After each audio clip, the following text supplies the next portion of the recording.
Let's go back to last Saturday. Such a special night for Sounders FC, but I'm sure for you as well. I want to go back to before the game. You come out, you've had this build-up, the 64,000 crowd is building up. Did you feel a different sort of pressure that you perhaps hadn't felt since coming home? Well, it wasn't coming out. It was, it was the days before when the attendance number keeps rising, and you're thinking, all right, don't go out there and disappoint, on multiple sides. One, for myself, I just didn't want, to disappoint a bunch of people who are maybe coming out to a game to pay their respect to me, and then also obviously the great job the team's done. But I just didn't want a great opportunity for the team to have 64,000 plus in the stadium, and you just don't want those people to go home disappointed. And so there was a huge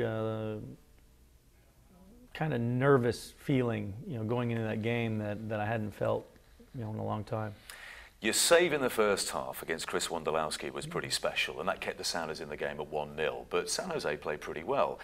Tell me about the 4-timer in the second half, because it was almost the stuff out of a movie script, like a Hollywood sort of scene, wasn't it? It was absolutely sensational. Yeah, it was a little crazy, it was a little short back pass from Pat, and it was kind of that quick, okay, I think I can get out there and block it. And when you get out, you're kind of, it was a little bit awkward, because I couldn't get there with my hand, so I was just trying to get something on it. I think I ended up blocking it with my knee.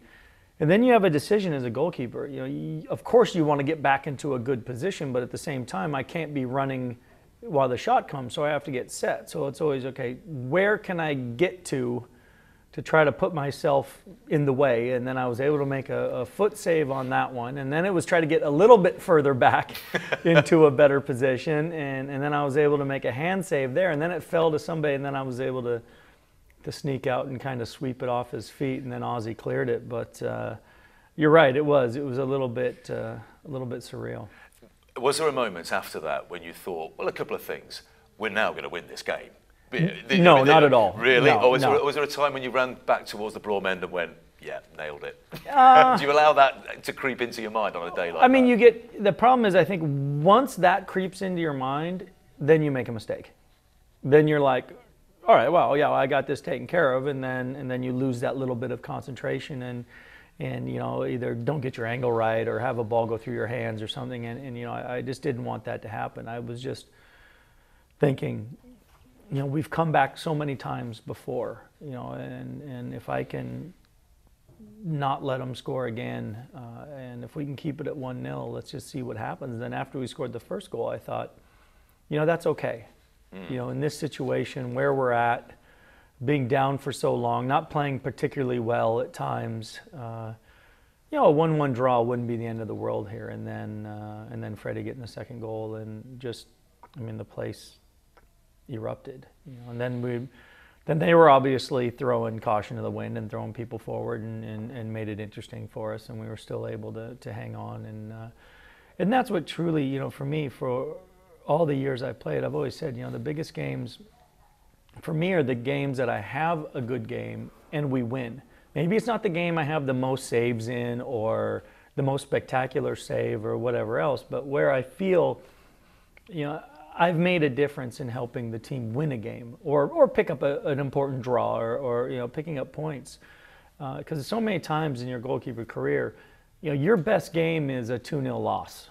And you just look back and think, okay, yeah, that was a good game, but you might as well have lost 10-0 because your team still didn't pick up any points. So when you can have those games and then to help your team get into a situation where they can win is always, and that's what being able to do that the other night made the night that much more special. After the game, the post-match ceremony, now, you made some very humble statements. We were on the stage together in front of 64,000. That was more unusual for me than it was for you, by the way. You said, look, I'm just a small part of this. I think everyone around can say, you may not admit it, you're not just a small part of this, you've been an enormous part of this. What did it mean to you that everybody turned out, that the Sounders put on such a show for you, that you had gifts and guests and applause and roars? What did it mean to you? Did it get to you at any stage? It did, definitely. I'm not an overly emotional person, so it's not a case where I would have been, regardless, crying my eyes out, where I had other family members and friends and stuff say, man, I would have lost it like 6 times. And, you know, there definitely was times where, you know, I was choked up and When? Well, I mean, one time, I mean, I knew Claudio Reyna and his wife had come, and Daniela had come, and but you know, Brian had been my roommate with the national team for years. We obviously, you know, the different times when he was in England and I was in England, we were always together. And then obviously we played together at Fulham, and so Brian had been one of my closest friends of all time, and you know, they kind of joked with me a little bit that you know, he had talked to me and, oh, we can't make it and we have this and that, and then when I saw him, it was, you know, that was really cool. You know, I knew how much, you know, work went into that, you know, and from my wife and my marketing team and the club, obviously, and just the thought that they were willing, you know, to do that for me, you know, and that was probably, in the retrospect, and as you're watching everything go on, and then you see this, you know, this beautiful new KTM come driving out, and then you see Drew on some pink quad rolling out, you know, you're just thinking, wow, you know, thank you, you know, so much, and you, which was, you know, still, I knew something was going on, but I had absolutely no clue whatsoever. I was kept out of the dark totally, and I don't get surprised too often, and that was a tremendous night. It was a great night. I think the other thing I think that some people were saying too was, and then I noticed, was you know, as we were having the ceremony, and that there was so many people who were still there.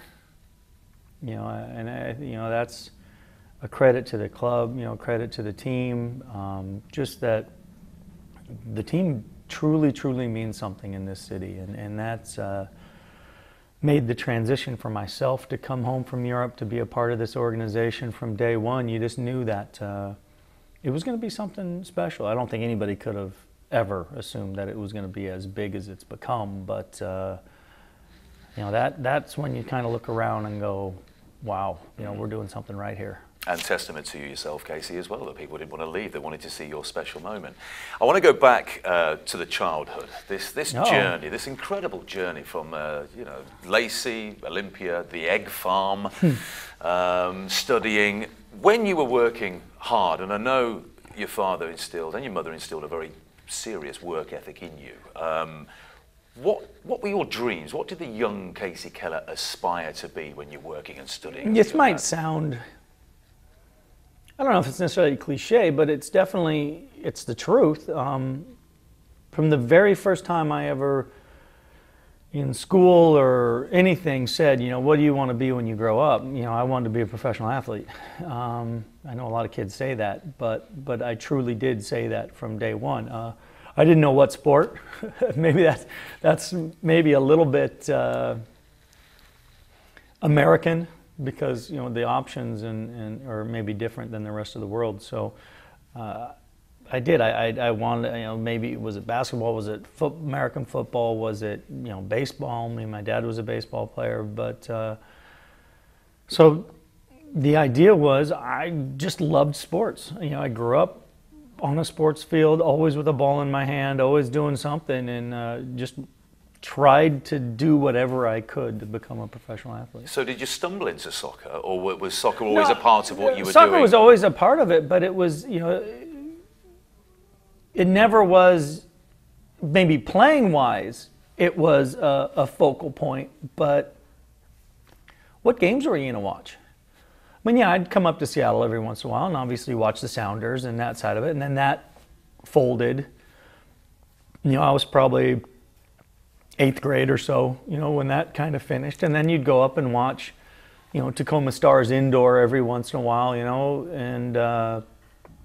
and then you'd catch the odd game, the odd FA Cup final that was maybe shown somewhere, or Soccer Made in Germany on Channel 9, or something going on, but you just didn't have the options to truly support the sport because you just couldn't see it. So I played it, I enjoyed it very much so, started, you know, then select teams, and from select teams getting to state teams and regional teams and youth national teams, but it wasn't a case where, but you were still always watching football, basketball, baseball, and that side of it. What was the moment? Was there a eureka moment for you? Wow, I'm quite good at this. I can be a goalkeeper. Well, I think what most student athletes in America, the first thing you're trying to achieve is scholarships at a university, and I was no different. And I knew kind of when I was a sophomore in high school, and I was playing up 2 years on state team, youth national team, that kind of stuff, that I started to get scholarship offers as a sophomore, which isn't allowed.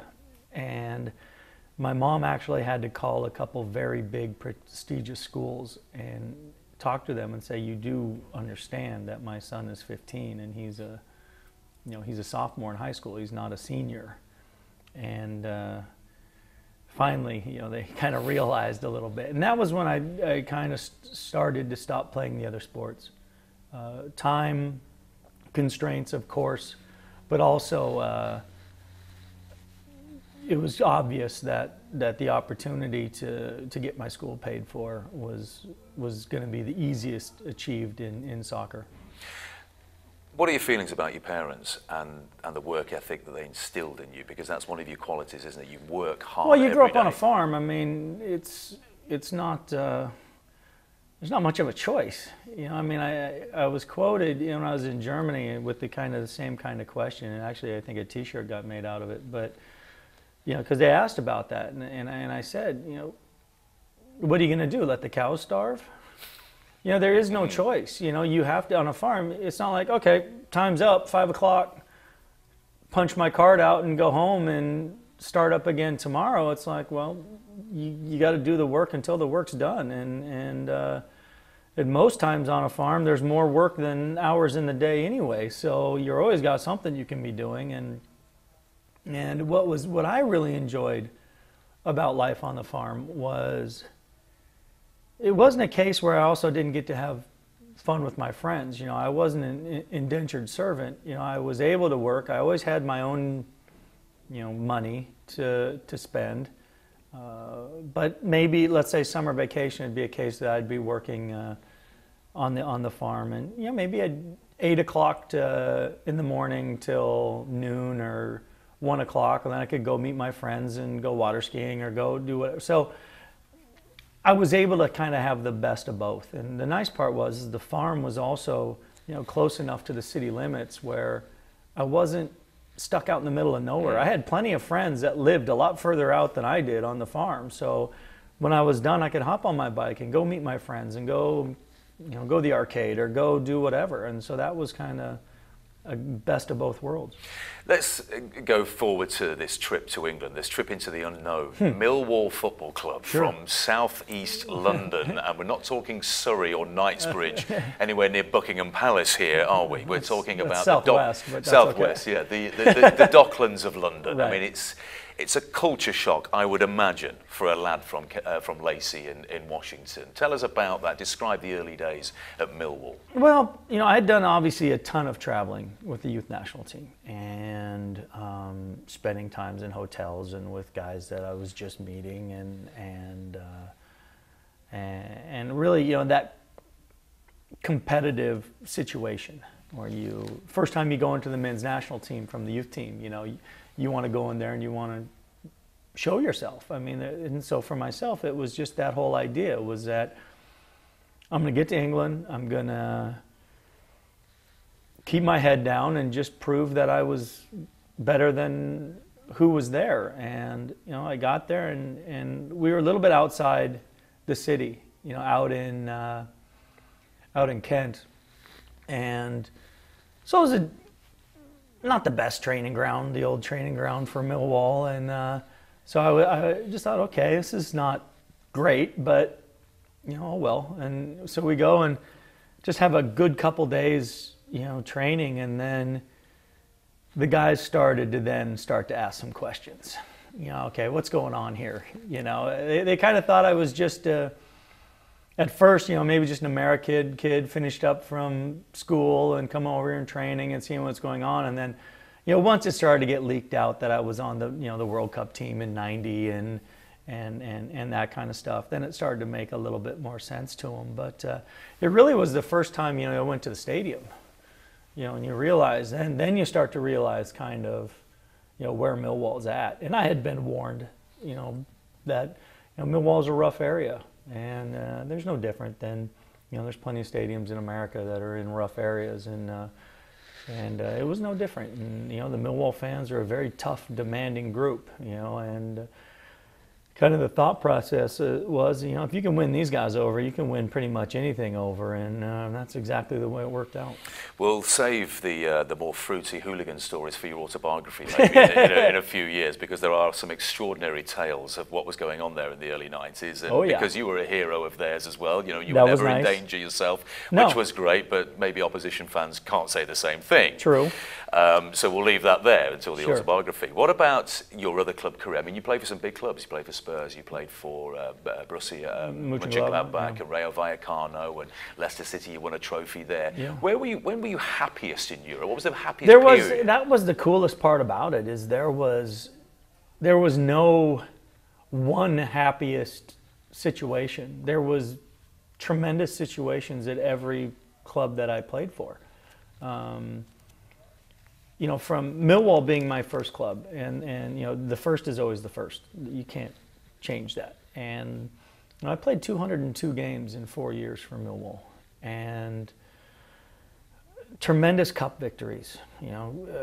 Great league runs, just some fantastic times. Being able to play my first full season at the Old Den, which, if you have any idea about kind of the history of Millwall, the Old Den was a rough place. And then, moving from the Old Den to the New Den, and then having that season and being in the first there, and the good times at Millwall, and then having the opportunity to move to Leicester in the Premier League. And we were expected to be relegated by Christmas, and we finished in 8th place and won the League Cup, and then subsequently in the next 2 seasons finished in the top half of the Premier League and another cup final, and that side of it.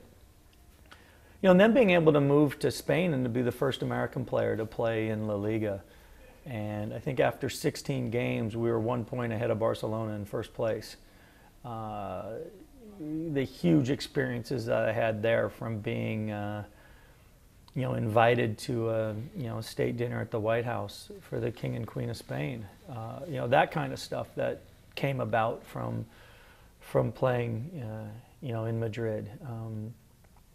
To then going back to Tottenham and playing every minute of every game for over 2 years, League Cup, and having some great times at Spurs, and getting back to London and having fun there, and then having the opportunity to play, for Mönchengladbach in the lead up and during subsequently after the 2006 World Cup in Germany. And the experience I had in Germany was unbelievable. And then to be able to go back to Fulham and play with some good friends of mine, play with Brian McBride, Carlos Bocanegra, Clint Dempsey, and have one of the greatest relegation escapes of Premier League history. So it's been a pretty good ride. Could you have done this without the support of your wife, Impossible. I remember when I went to Gladbach, things had gone kind of strange for me at Tottenham after playing so long. The chairman had made a decision that the club needed to go young and British, and I was neither. So when the opportunity arose to go to Germany, I remember the kids were at a birthday party.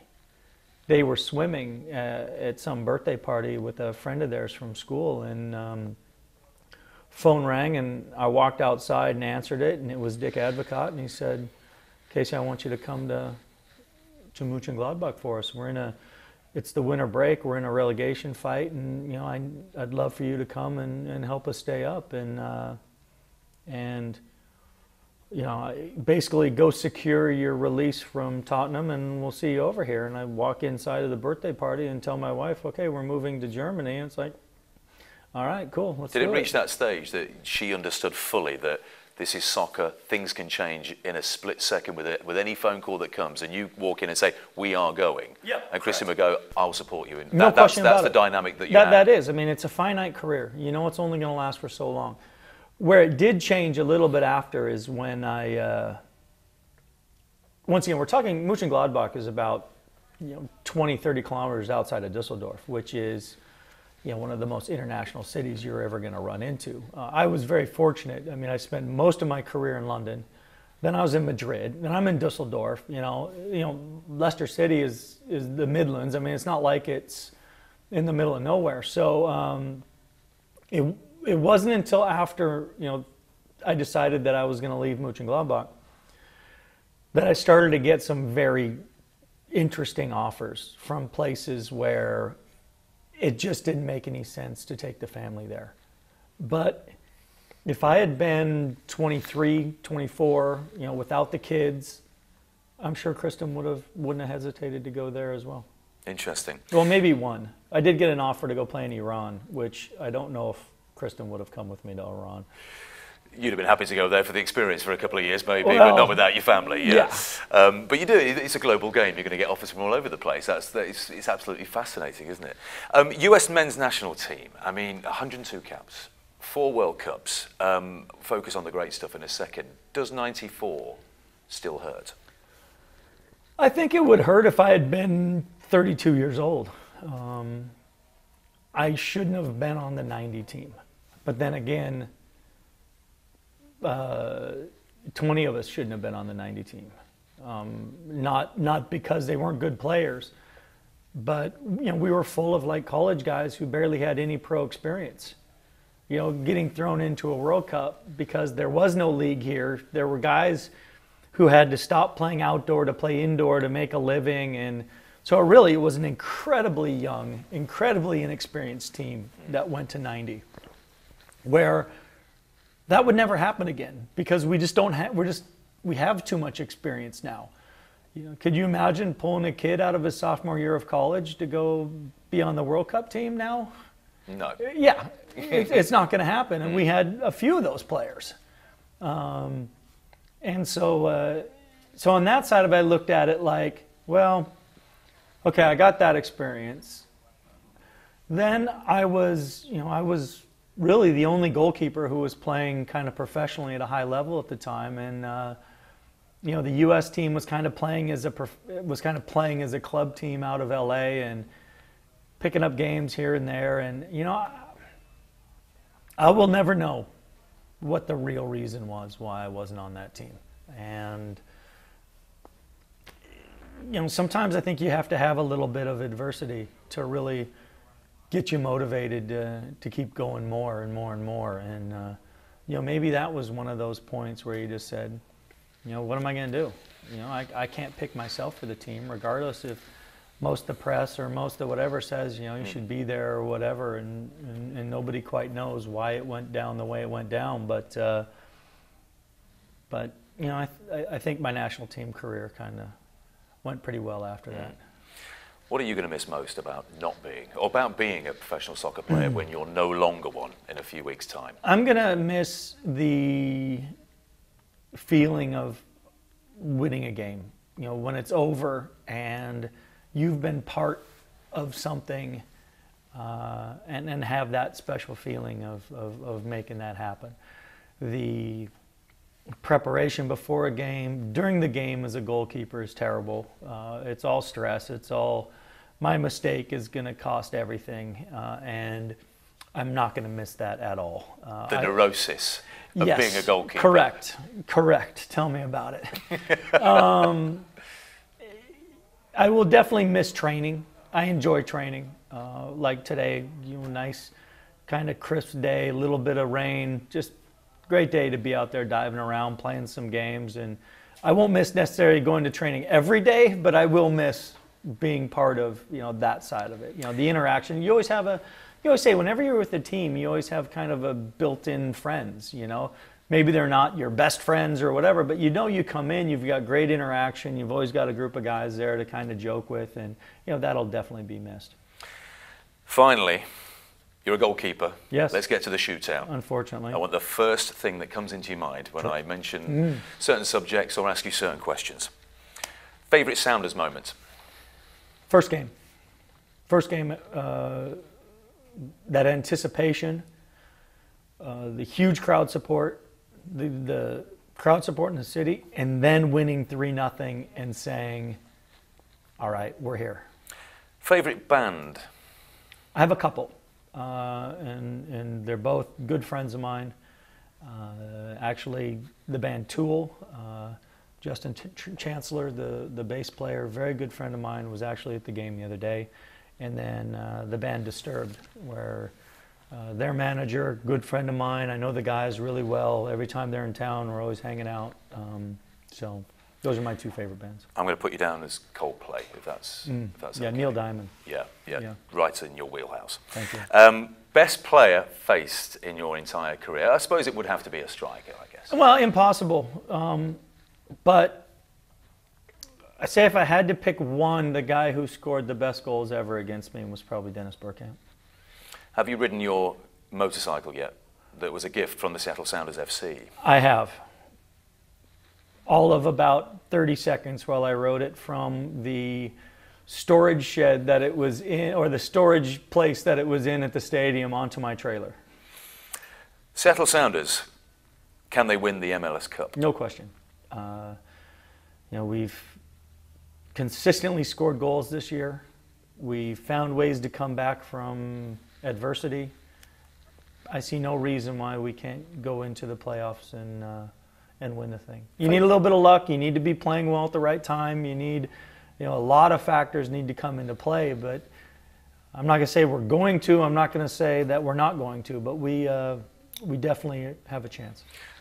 10 seconds. Your favourite U.S. men's national team memory? 2. One is the win against Brazil, the 1-0 win against Brazil, and the second one is the 1-1 draw against Italy in 2006. Kaiserslautern, the first one, Romario said the finest performance he'd ever seen from a goalkeeper. Finally, indulgences. What's the first thing you're going to do when you don't have training in the morning? I'm going to see how fast that motorcycle can actually go. Look out, Seattle. Kasey, it's been an absolute honour and a privilege, and we hope this ends well with an MLS Cup. Seattle loves you, US Soccer loves you. Thanks for joining us. Thanks, Arlo. The Sounders are proud to partner with Special Olympics as we spread the word to end the word. I'm James Riley. When I hear people use the R word, retard, I think of my friend Stuart, a Special Olympics athlete who has an intellectual disability. Please join my teammates and me and take the pledge to stop using the R word. It hurts Stuart and it hurts the team. Sign the pledge today at the Special Olympics booth in Soccer Celebration on the main concourse. Spread the word to end the word. Thank you.